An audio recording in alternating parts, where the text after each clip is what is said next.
Selamat datang di episode terakhir perjalanan panjang yang penuh luka. Akhirnya membawa mereka pada satu titik penentuan. Rahasia demi rahasia telah terbuka. Air mata sudah terlalu banyak jatuh. Dan cinta telah diuji oleh kehilangan, pengkhianatan, dan waktu. Arman kini harus memilih. Bertahan pada cinta yang selama ini ia perjuangkan. Atau melepaskan semuanya demi kebahagiaan orang yang ia sayang. Sementara Rina sadar, tidak semua cinta bisa kembali seperti dulu. Malam ini tidak ada lagi yang bisa disembunyikan, karena semua pertanyaan akan mendapatkan jawaban. Semua rasa sakit akan menemukan akhirnya, dan satu keputusan akan mengubah hidup mereka selamanya. Inilah akhir dari kisah Arman dan Rina. Episode terakhir dimulai sekarang. Suara pria itu lemah. Saya nggak kenal dia. Kalimat itu menghancurkan Rina seketika. Tubuhnya langsung limbung. Tangisnya pecah tanpa suara. Ironisnya, saat akhirnya Arman masih hidup, pria itu justru melupakan satu-satunya perempuan yang tidak pernah bisa ia lupakan sebelumnya. Dan di balik kaca rumah sakit itu, Rina sadar, inilah hukuman paling menyakitkan yang pernah diberikan hidup padanya. Hari-hari setelah itu terasa seperti mimpi buruk bagi Rina. Arman hidup, bernapas, berbicara. Tapi pria itu menatapnya seperti orang asing. Tidak ada lagi tatapan hangat. Tidak ada lagi rasa sakit. Tidak ada lagi cinta. Semua kenangan tentang Rina seolah benar-benar hilang dari kepalanya. Dan anehnya, justru itu yang paling menghancurkan hati Rina. Setiap pagi, ia tetap datang ke rumah sakit, membawakan makanan, merapikan bunga, duduk diam di sudut ruangan, hanya untuk melihat Arman dari jauh. Namun setiap kali Arman bertanya, "Dia? Siapa?" Dada Rina terasa diremas. Suatu sore, Arman sedang duduk di kursi roda dekat taman rumah sakit ketika Rina memberanikan diri mendekat. "Hari ini cuacanya bagus ya?" Arman menoleh sopan. "Iya, canggung, sangat canggung." Padahal dulu mereka bisa mengobrol semalaman tanpa kehabisan topik. Rina duduk perlahan di sebelahnya. Tangannya gemetar kecil. "Apa? Kamu benar-benar gak ingat apapun tentang aku?" Arman mengerutkan kening pelan. "Aku cuma merasa..." Ia berhenti sejenak. "Entah kenapa, tiap lihat kamu, dada saya sakit." Air mata Rina langsung jatuh. Karena bahkan tanpa ingatan pun, hati Arman masih mengenalnya. Namun, sebelum Rina sempat bicara lagi, seorang perawat datang tergesa. "Pak Arman, ada tamu." Tak lama kemudian, Nadia muncul di taman rumah sakit. Perempuan itu membawa buket bunga putih. Saat melihat Nadia, wajah Arman langsung berubah lebih tenang. "Nadia." Rina membeku. Pak Surya yang berdiri tak jauh dari sana juga terlihat terkejut. "Dia ingat Nadia," bisik Rina pelan. Dokter yang kebetulan lewat menjelaskan lirih. "Ingatan pasien tidak hilang total. Biasanya otak memilih bagian tertentu yang masih tersimpan kuat." Kalimat itu menusuk hati Rina. Karena ternyata Arman lupa dirinya. Tapi masih mengingat Nadia. Nadia berjalan mendekat sambil tersenyum lembut. "Kamu bikin semua orang khawatir." Arman tersenyum kecil untuk pertama kalinya sejak sadar. Dan senyum itu membuat dada Rina terasa kosong. Ia perlahan mundur beberapa langkah, menyadari mungkin inilah akhirnya. Namun, tepat saat Rina hendak pergi, tiba-tiba Arman memegang kepalanya kuat-kuat. Wajahnya langsung pucat. Potongan-potongan ingatan mulai muncul di kepalanya. Suara hujan, tangisan seorang perempuan, cincin pernikahan, dan suara yang berkata, "Aku gak akan pernah lupa perempuan yang pernah paling aku cintai." Arman meringis kesakitan. Semua orang panik. Nadia langsung memegang lengannya. "Arman." Tapi di tengah rasa sakit itu, pandangan Arman justru mencari satu orang, Dina. Dan ketika mata mereka akhirnya bertemu, air mata Arman perlahan jatuh untuk pertama kalinya. Seolah ada sesuatu di hatinya yang mulai kembali mengingat. Rina, suara itu pelan, hampir seperti bisikan, namun cukup untuk membuat dunia Rina berhenti sesaat. Tubuhnya langsung membeku, air mata jatuh begitu saja dari matanya. Sementara Nadia perlahan melepaskan genggaman tangannya dari lengan Arman. Dokter segera datang memeriksa keadaan Arman yang masih memegangi kepala. Pak, tenang dulu, jangan dipaksa mengingat. Namun Arman terus menatap Rina. Tatapan itu berbeda sekarang. Bukan lagi tatapan orang asing. Ada rasa sakit di sana. Ada kehilangan. Dan ada cinta yang perlahan kembali hidup. Malam itu, dokter meminta semua orang keluar agar Arman bisa beristirahat. Koridor rumah sakit kembali sunyi. Rina duduk sendiri sambil memeluk kedua lututnya. Pikirannya kacau. Ia takut, berharap terlalu tinggi. Karena kalau Arman benar-benar mengingat semuanya, ia juga akan mengingat pengkhianatan itu. Tak lama kemudian, Nadia datang menghampiri dan duduk di samping Rina. Tidak ada amarah di wajah perempuan itu. Hanya kelelahan. Aku rasa Nadia tersenyum kecil pahit. Akhirnya aku tahu siapa yang selalu dicari hatinya. Rina langsung menunduk. Aku nggak pernah berniat ngerebut dia lagi. Nadia menggeleng pelan. Kamu nggak perlu merasa seolah-olah kamu ngerebut dia. Air matanya mulai jatuh. Karena dari awal, dia memang gak pernah benar-benar pergi dari kamu. Kalimat itu membuat Rina makin menangis. Nadia kemudian berdiri perlahan. Aku capek jadi tempat pelarian seseorang. Setelah mengatakan itu, ia berjalan pergi, meninggalkan lorong rumah sakit. Dan kali ini, Rina tidak mampu menghentikannya. Keesokan paginya, dokter akhirnya mengizinkan satu orang masuk menemui Arman. Pak Surya langsung menatap Rina. Masuklah. Jantung Rina langsung berdegup sangat keras. Dengan langkah gemetar, ia masuk ke ruang rawat Arman. Pria itu sedang duduk lemah di atas ranjang sambil menatap jendela. Hujan turun lagi di luar, sama seperti malam. Ketika semuanya hancur, Rina berdiri diam di dekat pintu, tak berani mendekat. Sampai akhirnya, Arman bicara tanpa menoleh. Kamu masih suka nangis diam-diam kalau hujan. Air mata Rina langsung jatuh. Karena hanya Arman yang tahu kebiasaan kecil itu. Perlahan, Arman menoleh. Matanya merah. Aku ingat semuanya, Rin. Kalimat itu membuat kaki Rina lemas. Ia menutup mulutnya sambil menangis. Semua rasa bersalah, semua penyesalan, semua cinta yang tertahan langsung pecah dalam satu waktu. Rina akhirnya berjalan mendekat, lalu berlutut di samping ranjang. Maafin aku. Arman menatapnya lama, sangat lama. Sampai akhirnya, pria itu mengangkat tangan lemahnya dan menghapus air mata di pipi Rina. Sentuhan yang sudah lama hilang. Aku pernah coba benci kamu, katanya lirih. Tapi ternyata bahkan kehilangan ingatan pun gak bisa bikin hati aku ninggalin kamu. Tangis Rina makin pecah. Mas, tapi aku takut, kata Arman. Rina perlahan mengangkat wajahnya. Aku takut kalau aku kasih kesempatan lagi, aku bakal hancur untuk kedua kalinya. Kalimat itu membuat ruangan kembali sunyi. Karena kali ini bukan lagi soal cinta, melainkan tentang apakah hati yang sudah retak masih sanggup dipercaya kembali. Rina menangis sambil menggenggam tangan Arman erat. Untuk pertama kalinya sejak semua kekacauan itu terjadi, ia tidak memikirkan dirinya sendiri. Ia hanya takut kehilangan Arman lagi. Aku tahu aku nggak pantas minta kesempatan. Suara Rina bergetar. Tapi kalau kamu kasih aku waktu, aku bakal buktiin kalau aku bisa berubah. Arman menatap wajah perempuan di depannya lama. Wajah yang dulu pernah menjadi rumah paling nyaman dalam hidupnya. Dan juga luka paling dalam. Aku capek, Rin. Kalimat itu lirih, namun terasa begitu berat. Aku capek, terus nyoba kuat.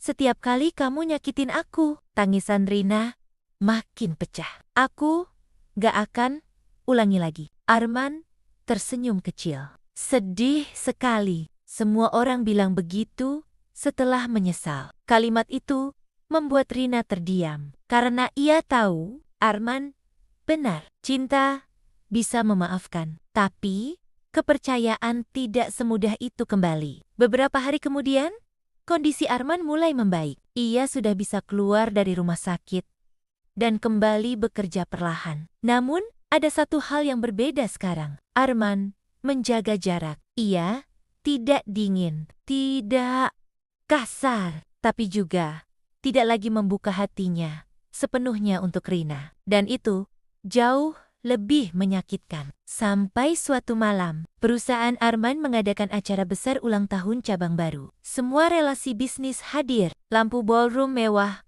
bersinar terang. Rina datang hanya sebagai tamu biasa. Karena diundang Pak Surya, ia memakai gaun sederhana berwarna krem. Tidak mencolok, berbeda jauh dari dirinya yang dulu selalu haus perhatian. Di tengah acara, tiba-tiba layar besar menampilkan video perjalanan hidup Arman. Mulai dari masa sulitnya membangun bisnis, sampai foto-foto lama yang belum pernah dilihat publik. Dan tanpa diduga, muncul foto pernikahan Arman dan Rina. Seluruh ballroom langsung sunyi. Rina membeku di tempat. Lalu suara Arman terdengar dari atas panggung. Dulu saya pikir sukses itu soal uang. Semua orang menatapnya. Tapi ternyata kehilangan seseorang bisa bikin semua pencapaian terasa kosong. Mata Rina mulai berkaca-kaca. Arman turun perlahan dari panggung sambil tetap menatapnya. Perempuan itu pernah jadi alasan saya bertahan. Suasana ballroom makin hening. Dan juga alasan saya hancur. Air mata Rina jatuh. Arman berhenti tepat di depan Rina. Seluruh tamu menahan napas. Aku nggak tahu, apakah hati yang patah bisa utuh lagi? Suara Arman mulai bergetar. Tapi selama aku hampir kehilangan hidupku, cuma satu nama yang terus aku cari. Tangis Rina pecah. Rina, untuk pertama kalinya sejak lama. Arman menggenggam tangan perempuan itu lagi di depan semua orang. Namun, tepat saat Rina mulai berharap, Arman mengeluarkan sesuatu dari sakunya. Surat perceraian lama mereka yang belum pernah ditandatangani olehnya. Rina langsung membeku. Aku sengaja belum pernah menandatanganinya, kata Arman pelan. Karena sebagian hati aku masih berharap kamu pulang. Tangan Arman gemetar kecil. Tapi sebelum aku memutuskan, ia menatap mata Rina dalam-dalam. Aku cuma mau tahu satu hal. Rina menangis sambil menatapnya. Kalau nanti suatu hari aku jatuh miskin lagi, kehilangan semuanya lagi. Suara Arman perlahan melemah. Apakah kali ini kamu masih mau tinggal? Ballroom itu sunyi. Tidak ada suara gelas. Tidak ada bisikan tamu. Semua orang menunggu jawaban Rina. Perempuan itu menangis tanpa bisa menghentikannya. Tangannya gemetar saat menggenggam surat perceraian yang belum ditandatangani Arman. Lalu, perlahan, Rina jatuh berlutut di depan pria itu. Bukan karena malu, bukan karena drama, tapi karena hatinya benar-benar hancur oleh penyesalan. Aku mau, suaranya bergetar hebat. Bahkan, kalau kamu tinggal di kontrakan kecil, bahkan kalau kita makan cuma pakai mie instan tiap hari, tangisnya makin pecah. Aku tetap mau tinggal. Seluruh ballroom diam. Rina menatap Arman dengan mata merah, penuh air mata. Dulu aku ninggalin kamu karena aku buta sama dunia. Ia menggeleng sambil menangis. Sekarang aku cuma pengen jadi tempat kamu pulang, walaupun kamu udah gak punya apa-apa. Kalimat itu membuat mata Arman perlahan berkaca-kaca. Untuk pertama kalinya, ia melihat ketulusan yang dulu hilang dari perempuan itu. Rina kemudian mengambil pena di meja terdekat. Semua orang menahan napas dengan tangan gemetar. Ia menandatangani surat perceraian itu. Arman langsung membeku. Kalau kamu masih sakit karena aku, suara Rina lirih, aku rela pergi. Air mata jatuh di atas kertas. Aku cinta sama kamu, Mas. Tapi, kali ini, aku nggak mau. Cinta itu maksa kamu bertahan dalam luka. Kalimat itu menghantam Arman lebih keras dari apapun. Karena, akhirnya, Rina memilih memikirkan hati Arman sebelum dirinya sendiri. Rina perlahan berdiri, lalu tersenyum kecil, meski air matanya terus jatuh. Terima kasih, karena pernah jadi rumah paling indah dalam hidup aku. Setelah itu, ia berbalik dan berjalan meninggalkan ballroom. 1 langkah, 2 langkah, 3 langkah. Dan tepat sebelum pintu terbuka, Rina, suara Arman menggema keras. Seluruh ruangan menoleh. Rina berhenti. Tubuhnya gemetar. Arman berjalan cepat menghampirinya. Matanya penuh air mata. Untuk pertama kalinya di depan banyak orang. Bodo, suaranya serak. Kamu pikir aku nahan semua ini? Sejauh ini buat banner-banner kehilangan kamu. Tangis Rina langsung pecah lagi. Arman menarik perempuan itu ke dalam pelukannya sangat erat. Pelukan yang selama ini soma-soma mereka rindukan. Aku marah sama kamu. Rina menangis di dadanya. Aku kecewa. Pelukan Arman makin erat. Aku hancur karena kamu. Tangis keduanya bercampur di tengah ballroom yang sunyi. Tapi suara Arman melemah. Aku nggak pernah berhenti cinta. Rina langsung memeluknya balik sambil menangis hebat. Dan malam itu, di depan semua orang, dua hati yang suma-suma hancur akhirnya memilih saling pulang kembali. Bukan karena mereka lupa luka masa lalu, tapi karena mereka sadar cinta sejati bukan tentang mencari seseorang yang sempurna, melainkan tentang tetap memilih satu sama lain. Bahkan setelah mengetahui semua luka yang pernah ada, 6 bulan setelah malam itu, hidup Arman dan Rina perlahan berubah. Bukan menjadi sempurna, tapi menjadi lebih jujur. Mereka pindah dari rumah mewah ke rumah kecil dekat taman. Kota rumah yang dulu diberikan Arman untuk Rina. Rumah sederhana dengan dinding putih dan halaman sempit itu justru terasa jauh lebih hangat dibanding semua kemewahan yang pernah mereka punya. Pagi hari, Rina mulai membuka warung makan kecil di depan rumah. Dan yang paling mengejutkan, Arman ikut membantu. Pengusaha besar yang dulu selalu memakai jas mahal itu, kini sering terlihat duduk di kursi plastik sambil mengupas bawang atau melayani pelanggan. Tetangga sering tidak percaya melihatnya. Namun, Arman justru terlihat lebih tenang. Karena, untuk pertama kalinya dalam hidup, ia tidak lagi takut kehilangan siapa dirinya sendiri demi dicintai seseorang. Sementara, Rina berubah total. Ia tidak lagi haus pengakuan, tidak lagi sibuk memamerkan hidup. Setiap malam ia selalu pulang cepat, memasak untuk Arman, lalu duduk berdua di teras rumah sambil mendengar suara hujan. Hal sederhana yang dulu tidak pernah ia syukuri. Namun, luka masa lalu ternyata belum benar-benar hilang. Suatu malam, Arman pulang lebih diam dari biasanya. Ia duduk lama di ruang tamu tanpa bicara. Rina yang sedang membuat teh langsung merasa ada yang aneh. Mas, kamu kenapa? Arman tidak langsung menjawab. Beberapa detik kemudian, ia menyerahkan ponselnya. Di layar terlihat sebuah pesan anonim. Foto lama Rina bersama pria selingkuhannya dulu. Dan tulisan, orang kaya gini nggak akan berubah. Wajah Rina langsung pucat. Tangannya gemetar. Aku bisa jelasin. Aku tahu. Itu foto lama. Suara Arman tenang. Tapi justru ketenangan itu membuat Rina takut. Karena ia tahu kepercayaan Arman belum benar-benar pulih. Aku cuma capek lawan pikiran sendiri, Rin. Kalimat itu lirih sekali. Ada hari di mana aku percaya kamu sepenuhnya. Arman menunduk pelan. Tapi ada juga hari di mana bayangan malam itu datang lagi. Air mata Rina langsung jatuh. Karena luka pengkhianatan memang tidak hilang hanya karena cinta kembali. Perlahan, Rina duduk di depan Arman, lalu menggenggam tangannya. Kalau rasa takut itu datang, jangan dipendam sendiri. Arman, diam. Kamu boleh marah, boleh curiga, boleh kecewa. Tangisan Rina mulai pecah. Tapi, jangan jalan sendirian lagi.